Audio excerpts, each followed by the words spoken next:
ভাৰত বাংলাদেশ সীমান্তৰ ডিমাগুৰি প্ৰথম খণ্ডত সংঘটিত হোৱা ঘৰুৱা কাজিয়াক লৈ যি সাম্প্ৰদায়িক উত্তেজনা বিয়পি পৰিছিল সেয়া হামকটাৰ পথত।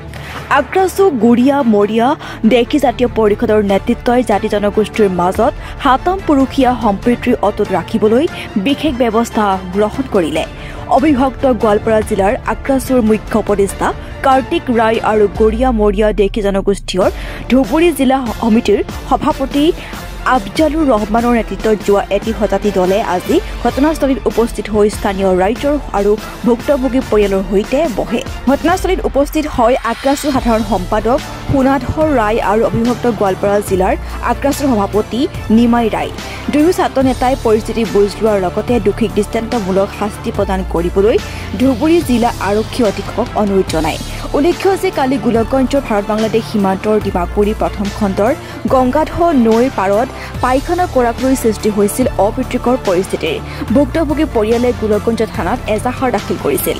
ধুবুৰী জিলা আৰক্ষী অধীক্ষকে ঘটনাস্থলীত উপস্থিত হৈ পৰিস্থিতি বুজ লৈ গোলকগঞ্জ আৰক্ষীক দোষীক আয়ত্ত কৰিবলৈ নিৰ্দেশ দিছিল। গোলকগঞ্জ আৰক্ষী অধীক্ষকৰ নিৰ্দেশ মৰ্মে জাকিৰ হুছেইন আৰু তেখেতৰ পুত্ৰ চিৰাজুল হকক গ্ৰেপ্তাৰ কৰি জেল হাজতলৈ প্ৰেৰণ কৰে আৰু ঘটনাত জড়িত অন্যান্য ব্যক্তিক কৰায়ত্ব কৰিবলৈ অভিযান অব্যাহত ৰাখিছে। উল্লেখযোগ্য যে এই ঘটনাই ফিৰিঙতিৰ দৰে চাৰিওফালে বিয়পি পৰিছিল। এটি ভুল ধাৰণাই জাতি জনগোষ্ঠীৰ মাজত হাতাম পুৰুষীয়া ঐক্য বিনষ্ট হ'ব ধৰিছে। আজি উপস্থিত সকলোৰে সন্মুখত গৰিয়া মৰিয়া দেশী জনগোষ্ঠীৰ ধুবুৰী জিলা সমিতিৰ সভাপতি আফজালুৰ ৰহমানে ধুবুৰী জিলাৰ আৰক্ষী অধীক্ষকক ফোন কৰি ঘটনাত জড়িত ব্যক্তিসকলক আটক কৰি উপযুক্ত শাস্তি প্ৰদান কৰিবলৈ অনুৰোধ জনায়। চাওক, যোৱাকালি এই ডিমাগুৰিৰ গাঁৱত লেট্ৰিন কৰা কেন্দ্ৰ কৰি যি ঘটনা হৈছে, দুটা পক্ষৰ মাজত এটা হৈছে ধৰক আমাৰ দেশী জনগোষ্ঠীৰ মানুহ আৰু এক পক্ষ হৈছে আমাৰ ৰাজবংশী জনগোষ্ঠীৰ মানুহ।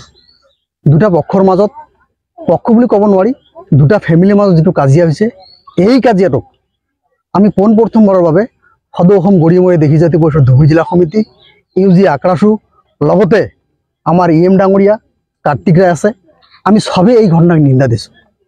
আমি শুনা পাইছোঁ যে যোৱাকালি পুলিচ প্ৰশাসনে দুজন ব্যক্তিক কাৰায়ত্ব কৰিছে। আমি ইয়াৰ পৰা পুলিচ প্ৰশাসনক অনুৰোধ কৰিছোঁ বা দাবী কৰিছোঁ, বাকী যিকেইজন মানুহ আছে এই মানুহকেইজনক অতি সোনকালে পুলিচ প্ৰশাসনে কাৰায়ত্ব কৰিব লাগে। লগতে আমি এই অঞ্চলত আমি মোৰ দেশী কমিউনিটিক আৰু লগতে মই ৰাজবংশী কমিউনিটিক, তেখেতসকল আমাৰ ভাই, দুটা পক্ষকে মই অনুৰোধ কৰিছোঁ, আমি আগৰ দৰে যেনেকৈ মিলা প্ৰীতিৰে আছিলোঁ এই অঞ্চলত যাতে আমি সবেই ঠিক আগৰ দৰে মিলা প্ৰীতিৰে থাকিব পাৰোঁ। পুলিচ প্ৰশাসনে পুলিচৰ কাম কৰিব। আৰু যোৱাকালি বিভিন্ন নিউজত যেনেকৈ ওলাইছে যে মানে একদম সন্দেহযুক্ত বাংলাদেশী এইটো সেইটো, সঁচাকৈ এইবিলাক নহয়, এইবিলাক কথা নহয়। আচলতে ঘটনাটা হৈছে কি, দুটা পক্ষৰ মাজত বা দুটা ফেমিলিৰ মাজত কাজিয়া। এই কাজিয়াটোক আমি সম্পূৰ্ণভাৱে নিন্দা কৰিছোঁ, ঘোৰ নিন্দা জনাইছোঁ।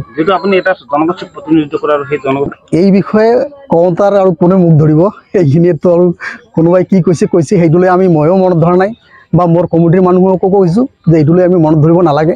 ৰাগে তাতে কোনোবাই কিবা কৈছে, কিন্তু একচুৱেলি ফেক্টটো সেইটো নহয়। ইয়াতে হৈছে এটা দেশী কমিউনিটিৰ ঘৰ আৰু এক ঘৰ আমাৰ ৰাজবংশী মানুহ। এই দুটা ঘৰৰ মাজত এটা নৈৰ পাৰত লেট্ৰিন কৰালৈ এটা কাজিয়া হৈছিলে, বাকী একো নহয়। আমি আগৰ দৰে যেনেকৈ আছিলোঁ ভাই ককাই, আমি ভাই ককাই হৈ থাকিব লাগিব।